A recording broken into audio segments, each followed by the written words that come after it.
প্রিয় ছাত্রছাত্রী, আশা করি তোমরা সকলেই ভালো আছো এবং সুস্থ আছো এবং ফাইনাল পরীক্ষার জন্য ভালোই প্রিপারেশান করছো।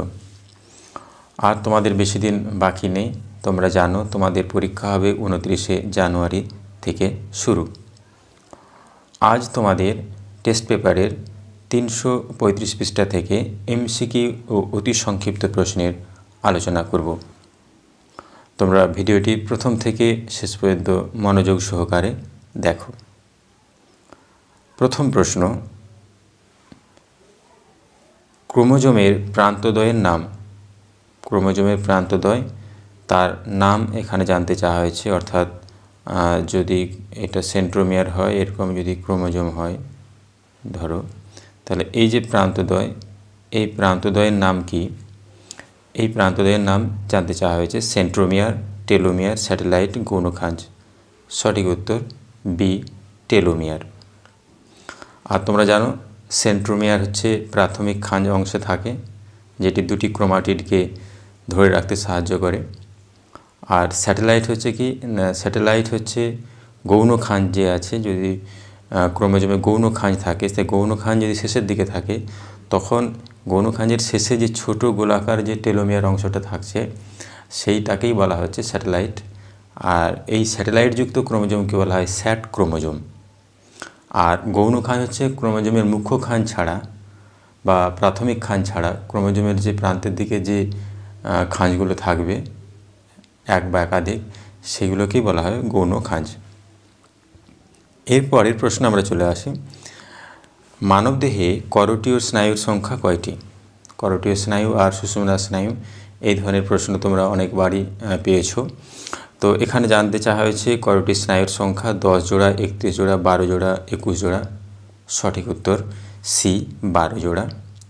31 জোড়া হচ্ছে সুষুম্না স্নায়ু, আর 10 জোড়া আমরা দেখতে পাই সাধারণত মাছ, উভচর এবং সাপেদের। এরপরের প্রশ্ন, ডায়াবেটিস মেলিটাস আক্রান্ত একজন ব্যক্তি নিচের কোন হরমোনটি যথেষ্ট মাত্রায় ক্ষরণ করতে অক্ষম? তার জন্যই ডায়াবেটিস মেলিটাস হয়েছে, অর্থাৎ যে হরমোনটি তার ক্ষরণ কম হচ্ছে সেটি সঠিক উত্তর কি? Adrenaline, insulin, thyroxine, testosterone. সঠিক উত্তর হচ্ছে কি বি, ইনসুলিন। আর তোমরা জানো অ্যাডিনালিনকে কি বলা হয় না জরুরিকালীন হরমোন, আর থাইরক্সিনকে বলা হয় ক্যালোরিজেনিক হরমোন, আর টেস্টোস্টেরনের কাজ হচ্ছে কি পুরুষের বিভিন্ন যে যৌনাঙ্গের বৃদ্ধি সেই কাজে সাহায্য করে, অর্থাৎ প্রাথমিক এবং অ্যাক্সেসরি যৌনাঙ্গ, আর শুক্রাণু উৎপাদনে সাহায্য করে, মুখ্য ভূমিকা গ্রহণ করে টেস্টোস্টেরন। এরপরে আমরা চলে আসি, স্বাভাবিক পিতা ও বর্ণান্ধ মাতার স্বাভাবিক পুত্র, অর্থাৎ পিতা স্বাভাবিক, মাতা হচ্ছে বর্ণান্ধ। এই দুটো জিনিস খেয়াল রাখো। আর তাদের থেকে যে পুত্র সন্তান আশা করা হচ্ছে সেটি স্বাভাবিক কত, জন্মাবার সম্ভাবনা কত? তারা আমাদের আগে চেকার বোর্ড বানিয়ে নিতে হবে, তারা আমাদের চেক করতে সুবিধা হবে। চেকার বোর্ড বানিয়ে নিলাম। এবারে আমরা স্বাভাবিক পিতা বলা হয়েছে, অর্থাৎ এক্স সি প্লাস আর ওয়াই ক্রোমোজোম, অর্থাৎ এটি একটি গ্যামেট, একটি গ্যামেট। আর বর্ণান্ধ মাতা বলেছে তাহলে এক্স সি এই গ্যামেট। তাহলে এবার ক্রস করলে গ্যামেটগুলোর কী দেখা যাচ্ছে এখানে? ফার্টিলাইজেশান যখন হবে গ্যামেটগুলোই, তাহলে এক্স সি প্লাস আর এক্স সি, আরেকটা হচ্ছে কি X C plus X C, আর এটা হচ্ছে X C Y, X C Y. তোমরা জানো এই বর্ণান্ধ হচ্ছে প্রচ্ছন্ন জিন। যদি পুরুষ দেহে একটি এক্স ক্রোমোজোম থাকার ফলে পুরুষ দেহে একটি এক্স ক্রোমোজোম আক্রান্ত হওয়া মানেই সে বর্ণান্ধ হয়ে যাবে, কিন্তু নারী দেহে কী হচ্ছে দুটি এক্স ক্রোমোজোম থাকার ফলে একটি যদি আক্রান্ত হয়, অর্থাৎ প্রচ্ছন্ন জিন যদি থাকে একটি এক্স ক্রোমোজোমে, অন্যটি যে স্বাভাবিক হয় তাহলে সে বর্ণান্ধ হবে না, সে বাহক হবে। তাহলে এখানে আমরা দেখতে পাচ্ছি, দেখো ভালো করে, যে এইখানে দেখো এক্স সি ওয়াই, XY, অর্থাৎ এখানে এই দুটোই কি বর্ণান্ধ, অর্থাৎ পুত্র সন্তান বর্ণান্ধ। কন্যা সন্তান কি না XC প্লাস মানে স্বাভাবিক জিন, আর একটি ক্রোমোজোমে C, অর্থাৎ এটা হচ্ছে বাহক, অর্থাৎ দুটি কন্যাই বাহক। তাহলে দুটি কন্যাই বাহক, আর সন্তানেরা অর্থাৎ পুত্র সন্তানেরা তারা কি না পুত্র সন্তানেরা হয়েছে বর্ণান্ধ। তাহলে এখানে কি বলেছে স্বাভাবিক পুত্র সন্তান জন্মাবার সম্ভাবনা, তাহলে স্বাভাবিক অর্থাৎ বর্ণান্ধই সবাই হবে, তবে স্বাভাবিক পুত্র সন্তান জন্মাবার সম্ভাবনা নেই, অর্থাৎ এর দাগের উত্তর 0%। এর পরের প্রশ্নে চলে আসি, অ্যালগাল ব্লুম সৃষ্টি হয় যে পরিস্থিতিতে, অ্যালগাল ব্লুম গ্রিনহাউস গ্যাস বৃদ্ধি না ইউট্রোফিকেশান না বৃদ্ধি পার্সেন্টেজ বৃদ্ধি পেলে, কিছু একটা ছিল এখানে অমিট হয়েছে, জলে আর্সেনিকের মাত্রা বৃদ্ধি পেলে। সঠিক উত্তর কি সি, ইউট্রোফিকেশান হলে। এর পরের প্রশ্ন, অটোজোমাল ক্রোমোজোম ঘটিত রোগ, অর্থাৎ অটোজোমের মাধ্যমে যে রোগটি এক জেনারেশন থেকে অপর জেনারেশনে যায় সেটি কোনটি, হিমোফিলিয়া না বর্ণান্ধ থ্যালাসেমিয়া রাতকানা। সঠিক উত্তর সি, থ্যালাসেমিয়া। আর এই হিমোফিলিয়া আর বর্ণান্ধ এই দুটো রোগ X ক্রোমোজোম বাহিত। এর পরের প্রশ্ন, নিচের কোন জীবাণুটি নাইট্রিফিকেশনে অংশগ্রহণ করে, নাইট্রিফিকেশান কি নাইট্রোসোমোনাস, সিউডোমোনাস না থিওব্যাসিলাস না অ্যাজিটোব্যাক্টর। সঠিক উত্তর এ, নাইট্রোসোমোনাস। এই ধরনের নাইট্রিফিকেশনে আরেকটি জীবাণু আছে ব্যাকটেরিয়া, সেটি হচ্ছে কি নাইট্রোব্যাক্টর। আর অ্যাজিটোব্যাক্টর হচ্ছে নাইট্রোজেন সংবন্ধনে সাহায্য করে স্বাধীনজীবী ব্যাকটেরিয়া। সিউডোমোনাস, থিওব্যাসিলাস এরা হচ্ছে কি ডিনাইট্রিফাইং করতে সাহায্য করে, ডিনাইট্রিফিকেশন ব্যাকটেরিয়া। এরপরে চলে আসি আমরা XC2 সংরক্ষণের একটি উদাহরণ। তোমরা XC2 NC2 এই দুরকম সংরক্ষণের কথা অনেকবার জেনেছ। তো এখন আমরা দেখব এখানে এই চারটি অপশনের মধ্যে কোনটি XC2 সংরক্ষণ। তোমরা জানো XC2 সংরক্ষণ মানে তার স্বাভাবিক অর্থাৎ প্রাকৃতিক পরিবেশের মধ্যে যেখানে সে বড় হয়েছে সেই পরিবেশে তাকে সংরক্ষণ করা হচ্ছে না, সেটা হচ্ছে তার কাছে XC2। তার এখানে সুন্দরবন ব্যাঘ্র সংরক্ষণ প্রকল্প, নীলগিরি বায়োস্ফিয়ার রিজার্ভ, করবেট জাতীয় উদ্যান, তিনটেই দেখো ইনসিটু সংরক্ষণ। তাহলে একটি আছে ডি এর দাগে ক্রায়ো সংরক্ষণ, এটি হচ্ছে XC2 সংরক্ষণের উদাহরণ। এর পরের প্রশ্ন আমরা চলে আসি যে নিচের কোনটি পরিবেশে দীর্ঘক্ষণ থাকলে তার জীব বিবর্ধন ঘটার সম্ভাবনা বৃদ্ধি পায়, অর্থাৎ পরিবেশে সহজেই সে মিশে যায় না, অর্থাৎ সে ভঙ্গুর নয়, অভঙ্গুর দূষক। তোমরা জানো দূষক দুই রকম, ভঙ্গুর অভঙ্গুর, যেটা বায়োডিগ্রেডেবল আর নন বায়োডিগ্রেডেবল। বায়োডিগ্রেডেবল মানে ভঙ্গুর দূষক, আর নন বায়োডিগ্রেডেবল মানে ভঙ্গুর দূষক নয়, অভঙ্গুর দূষক।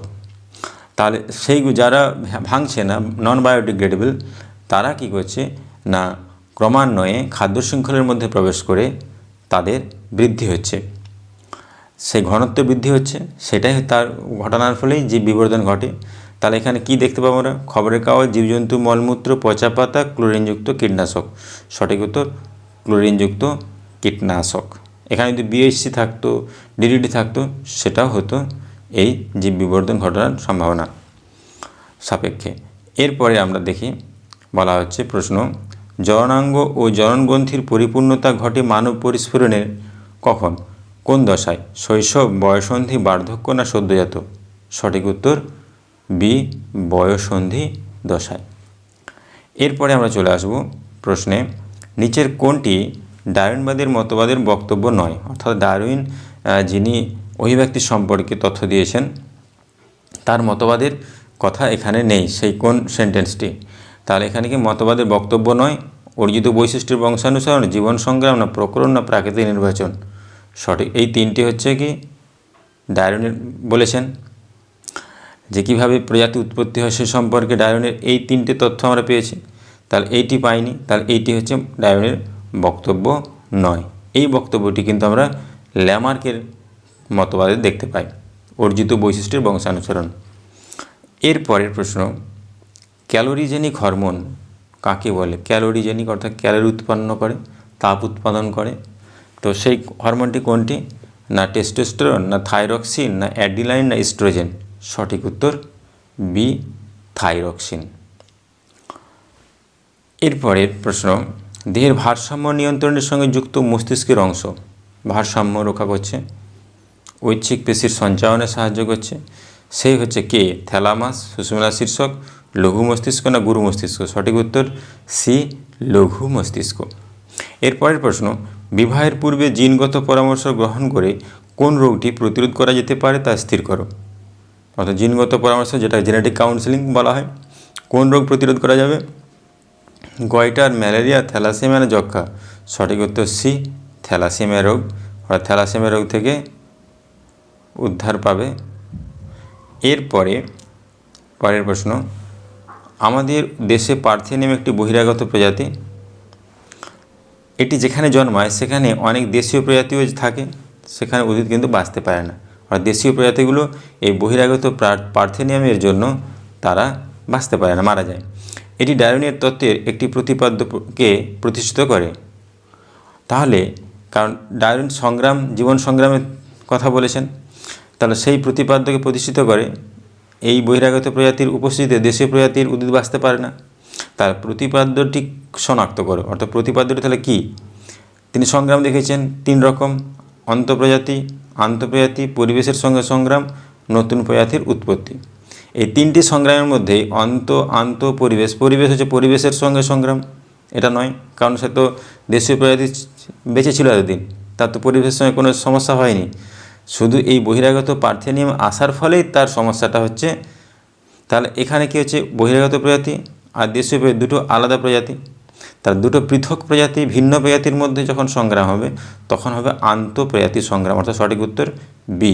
আর যখন একই প্রজাতির মধ্যে সংগ্রাম হবে তখন হবে অন্তঃপ্রজাতি। ধরো এক টুকরো মাংস খাওয়ার জন্য যদি কাকেদের মধ্যে ঝগড়াঝাটি হয় তখন সেটা কী হবে? অন্তঃপ্রজাতি। কিন্তু ওই এক টুকরো মাংসের জন্য যদি কুকুর এবং কাকের সঙ্গে ঝগড়াঝাটি হয় অর্থাৎ সংগ্রাম হয় তখন হবে কি? আন্তঃপ্রজাতি। বুঝতে পেরেছ অন্ত আর আন্তঃপ্রজাতি সংগ্রাম। এরপরে আমরা চলে আসব অতি সংক্ষিপ্ত প্রশ্নের উত্তরে, যেখানে তোমাদের 21টি প্রশ্নের উত্তর দিতে হয়। তোমরা জানবে 15 + 21 অর্থাৎ 36 নাম্বার, 1 নাম্বার করে থাকছে। খুবই সহজে 36-এর 36 পাওয়া যাবে যদি তোমরা একটু ভালো করে প্রশ্নটা পড়ো এবং তোমাদের এখন যা প্রিপারেশান হচ্ছে আশা রাখি তোমরা 36-এর 36ই পাবে। তো এরপরে আমরা শুরু করি শূন্যস্থান পূরণের প্রশ্নের আলোচনা। ড্যাশ হরমোনের প্রভাবে বিপদকালে ত্বকের লোম খাড়া হয়ে যায়। কোন হরমোনের প্রভাবে বিপদকালে ত্বকের লোম খাড়া হয়ে যাচ্ছে? সেটি হচ্ছে কি না অ্যাড্রিনালিন হরমোন। এরপরের প্রশ্ন, ড্যাশ অণুর ঘন কুণ্ডলীকৃত গঠনই হলো ক্রোমোজোম। যে ক্রোমোজোম আসলে কি না ক্রোমোজোম আসলে ড্যাশ অণুর কুণ্ডলীকৃত গঠন, সেটি হচ্ছে সঠিক উত্তর হবে ডিএনএ। অর্থাৎ ডিএনএ হচ্ছে তার ক্রোমোজোম। এরপরের প্রশ্ন, একই প্রজাতিভুক্ত কিন্তু জিনগতভাবে ভিন্ন দুটি জীবের মধ্যে একই প্রজাতির কিন্তু জিনগতভাবে ভিন্ন দুটি জীবের মধ্যে যৌনজননকে বলা হয় সংকরায়ন বা হাইব্রিডাইজেশন। তোমরা জানো যে ক্যাপিটাল টি আর স্মল টি তার একই প্রজাতির এই মটর গাছ কি জিনগতভাবে ভিন্ন, এরা জিনগতভাবে ভিন্ন। দেখো ক্যাপিটাল টি এখানে স্মল টি, দুটি ভিন্ন উদ্ভিদ, তাদের মধ্যে যৌন জনন করানো হচ্ছে, ক্রস করা হচ্ছে, তখন তাকে আমরা কি বলবো? সংকরায়ন বা হাইব্রিডাইজেশন। বুঝেছ? এরপরে দেখো বলা হচ্ছে জীবনের উৎপত্তির আদি পর্যায়ে ড্যাশ ছিল কিছু বৃহৎ কোলয়েড অণুর সমন্বয়। কি না ছিল? কোয়াসার্ভেট ছিল বৃহৎ কোলয়েড অণুর সমন্বয়। তারপরের প্রশ্ন, সর্পগন্ধা গাছের মূল থেকে ড্যাশ পাওয়া যায় যা উচ্চ রক্তচাপ কমানোর ওষুধ হিসাবে ব্যবহৃত হয়। তাহলে কি না রেসারপিন। সর্পগন্ধার মূল থেকে যে পাওয়া যায় রেসারপিন, সেটি উচ্চ রক্তচাপ কমানোর ওষুধ হিসাবে ব্যবহৃত হয়। পরের প্রশ্ন, নমুনা বীজকে -196 তাপমাত্রায় তরল নাইট্রোজেনের মধ্যে রেখে এক্সিটু সংরক্ষণকে কি বলা হয়? না ক্রায়ো সংরক্ষণ। তা অনেক সময় জিজ্ঞেস করতে পারে এই ক্রায়ো সংরক্ষণে যে তরল ব্যবহার হয় সেটি কি? জানবে তরলটি হচ্ছে নাইট্রোজেন। এরপরের প্রশ্ন, সত্য অথবা মিথ্যা, অর্থাৎ এখানে সত্য মিথ্যা নিরূপণ করতে হবে। এই উত্তরের সাপেক্ষে কোনটি সত্য কোনটি মিথ্যা। তাহলে আমাদের আগে লাইনটি ভালো করে পড়ে নিতে হবে। জিব্বেরেলিন হরমোন উদ্ভিদের অকাল পত্র মোচন রোধ করে, অর্থাৎ অকালে পাতাকে হারিয়ে যেতে দেয় না। গাছ থেকে যাতে অকালে কচি পাতা না পড়ে যায় সেটা রোধ করে কে? না জিব্বেরেলিন। কথাটা মিথ্যা, কারণ অকাল পত্র মোচন রোধ করে সাইটোকাইনিন। এরপরে প্রশ্ন, বহুমূত্র রোগে আক্রান্ত রোগীর অত্যধিক পরিমাণে লঘুমূত্র নির্গত হয়। মধুমেহতে রোগী আক্রান্ত রোগীর অত্যধিক পরিমাণে লঘুমূত্র নির্গত হয়। কথাটি কি? বহুমূত্র বলেছে, সত্য। কেন? না বহুমূত্র আর মধুমেহ এইটা তোমাদের ক্লিয়ার হতে হবে। মধুমেহ হচ্ছে ডায়াবেটিস মেলিটাস আর বহুমূত্র হচ্ছে ডায়াবেটিস ইনসিপিডাস। বহুমূত্র রোগের বহুমূত্র রোগটা কেন হয়? না এডিএইচ হরমোন, অ্যান্টি ডাইউরেটিক হরমোনের অল্প ক্ষরণের ফলে হয়, যাতে বৃক্কনালিকায় আর কি করে রিঅবজর্পশন করতে পারে না জলটা। তার ফলে রিঅবজর্পশন না হওয়ার ফলে মূত্রের সঙ্গে বেশি পরিমাণে জল বেরিয়ে যায়, সেই জন্য তার নাম হয়েছে বহুমূত্র রোগ। আর এখানে হচ্ছে মধুমেহ রোগ হচ্ছে কি না গ্লুকোজটা রক্তবাহের মধ্যে বেশি পরিমাণে থেকে যায় ইনসুলিনের অভাবে। তাহলে এইখানে এটা মাথায় রাখতে হবে, বহুমূত্র এবং মধুমেহ দুটি রোগ দুটি পৃথক হরমোন দ্বারা নিয়ন্ত্রিত হয়। বহুমূত্র হচ্ছে ডায়াবেটিস ইনসিপিডাস, যেটা এডিএইচের অভাবে হয়, আর মধুমেহ হচ্ছে কি ডায়াবেটিস মেলিটাস, এটি ইনসুলিনের অভাবে হয়। তাহলে এখান থেকে আমরা কি জানলাম? না এখান থেকে জানলাম যে বহুমূত্র রোগে আক্রান্ত রোগীর অত্যধিক পরিমাণে লঘুমূত্র নির্গত হয়। কথাটি সত্য। পরের প্রশ্ন, মানব শিশুর লিঙ্গ নির্ধারণ মাতা দ্বারা নিয়ন্ত্রিত। কথাটি মিথ্যা, কারণ মাতা একই প্রকৃতির ডিম্বাণু তৈরি করে, অর্থাৎ যত ডিম্বাণু তৈরি করে না সবই এক্স যুক্ত, কিন্তু পিতা দুই প্রকৃতির শুক্রাণু তৈরি করে, দুই প্রকার, একটি এক্স যুক্ত শুক্রাণু আর একটি ওয়াই ক্রোমোজোম যুক্ত শুক্রাণু। তার ফলে মানব শিশুর লিঙ্গ নির্ধারণে ওয়াই ক্রোমোজোম আসল। তারপরে ওয়াই ক্রোমোজোম দ্বারাই মানব শিশুর লিঙ্গ নির্ধারিত হয়। এরপরের প্রশ্ন,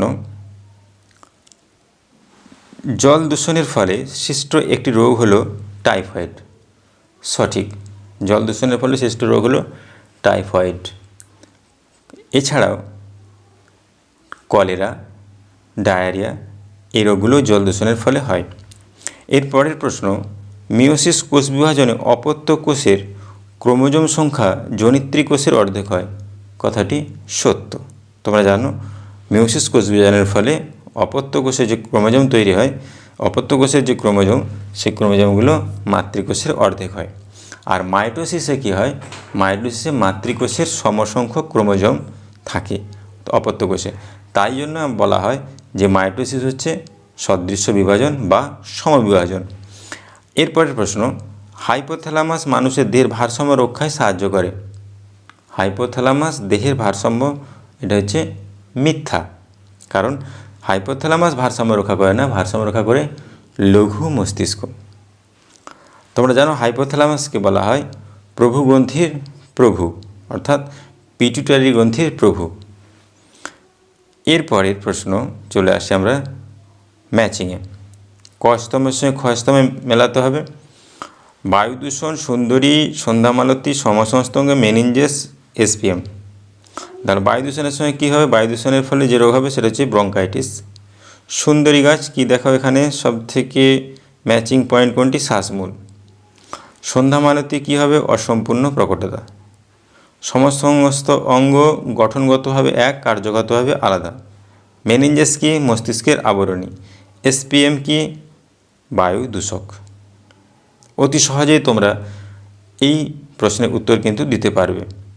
আগে ভালো করে পড়বে কি লেখা আছে, এটি হচ্ছে প্রথম শর্ত নাম্বার পাওয়ার জন্য।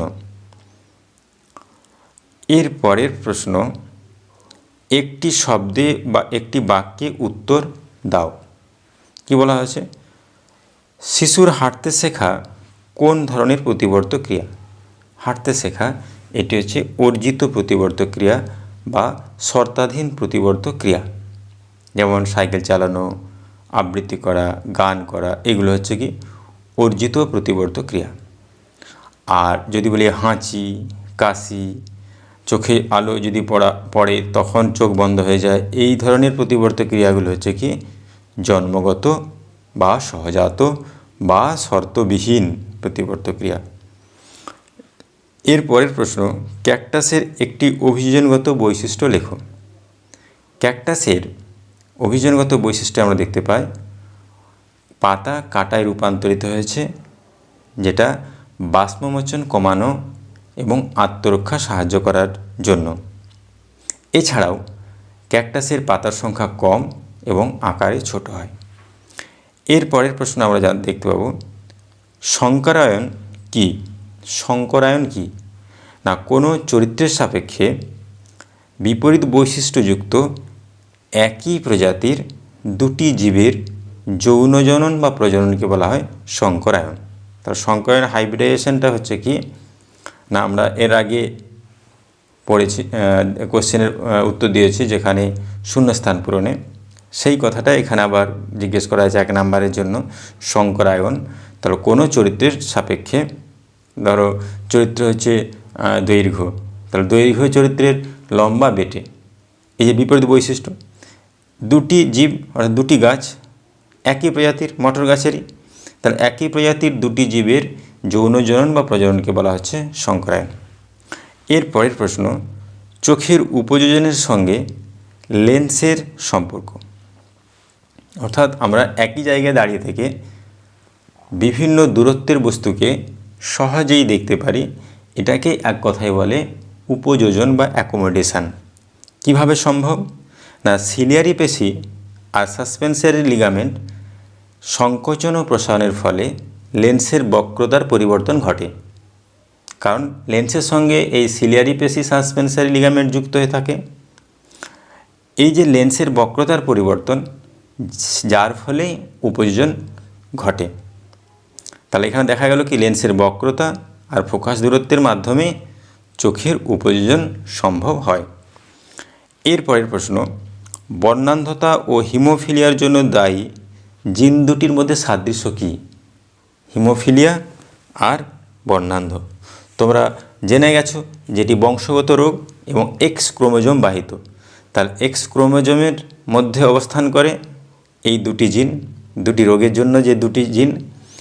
আর কি না, এই রোগ দুটি প্রচ্ছন্ন প্রকৃতির, অর্থাৎ এক্স ক্রোমোজোমে অবস্থিত প্রচ্ছন্ন প্রকৃতির জিন দ্বারা নিয়ন্ত্রিত। তাহলে সাদৃশ্য বোঝা গেল যে এক কথায় দুটি রোগেরই জিন এক্স ক্রোমোজোমে থাকে, দুটি রোগেরই জিন প্রচ্ছন্ন প্রকৃতির। আশা করি বুঝতে পেরেছ। এর পরের প্রশ্ন, জীব বৈচিত্র্যের হটস্পটের একটি বৈশিষ্ট্য লেখো। হটস্পটের একটি বৈশিষ্ট্য জানতে চাওয়া হয়েছে। হটস্পট হওয়ার প্রাথমিক শর্তই হলো এন্ডিমিজম, অর্থাৎ যে অঞ্চলটির কথা বলা হয়েছে হটস্পট হিসাবে, সেখানকার সব প্রজাতিকেই প্রাথমিকভাবে স্থানীয় প্রজাতি বা সেখান থেকে উদ্ভূত প্রজাতি হতে হবে। আরেকটা পয়েন্ট বলা যায়, হটস্পট অঞ্চলে অন্তত ১৫০০টি সংবহন কলাযুক্ত স্থানীয় উদ্ভিদ প্রজাতির অস্তিত্ব থাকতে হবে। এর পরের প্রশ্ন, নাইট্রোজেন আবদ্ধকরণের সঙ্গে যুক্ত একটি স্বাধীনজীবী অণুজীব, স্বাধীন অণুজীব, তার নাম জানতে চাওয়া হয়েছে। তোমরা জানো অ্যাজোটোব্যাক্টর ও অথবা ক্লোস্ট্রিডিয়াম, যে কোনো একটি লিখতে পারবে। এর পরের প্রশ্ন, স্ত্রীলোককে হোমোগ্যামেটিক লিঙ্গ বলা হয় কেন? না, স্ত্রীলোকের জেনোটাইপ যদি তোমরা দেখো যে 44 প্লাস এক্স এক্স, তাহলে এখানে জিনোটাইপের এক্স এক্স ডবল এক্স রয়েছে। তাহলে স্ত্রীলোকের জিনোটাইপে কেবলমাত্র একই রকম ডিম্বাণু তৈরি করে, হোমো মানে একই প্রকৃতির, তার একই প্রকৃতির ডিম্বাণু তৈরি করছে বলে এই জন্য মহিলাদেরকে বলা হয় হোমোগ্যামেটিক লিঙ্গ। আশা করি বুঝতে পেরেছ। এতক্ষণ তোমরা এমসিকিউ এবং অতি সংক্ষিপ্ত প্রশ্নের উত্তর জানলে। এছাড়াও যদি তোমাদের কোনো প্রশ্ন থেকে থাকে অবশ্যই তোমরা কমেন্ট সেকশানে লিখে জানাবে। আর ভিডিওটি অবশ্যই বন্ধুদেরকে শেয়ার করবে যাতে তারাও এই উত্তরগুলি পায়। তোমরা যারা এখনও ভিডিওগুলি দেখো নাই তারা প্লে লিস্টে গিয়ে সমস্ত টেস্ট পেপারের প্রশ্নপত্রের উত্তরগুলো পেয়ে যাবে, সেখান থেকে তোমরা দেখে নিতে পারবে। তোমাদের সকলের পরীক্ষা ভালো হোক, আগাম শুভেচ্ছা রইল। আজ এই পর্যন্তই, আবার দেখা হচ্ছে অন্য ভিডিওতে। ততক্ষণ ভালো থেকো, গুড বাই, টেক কেয়ার।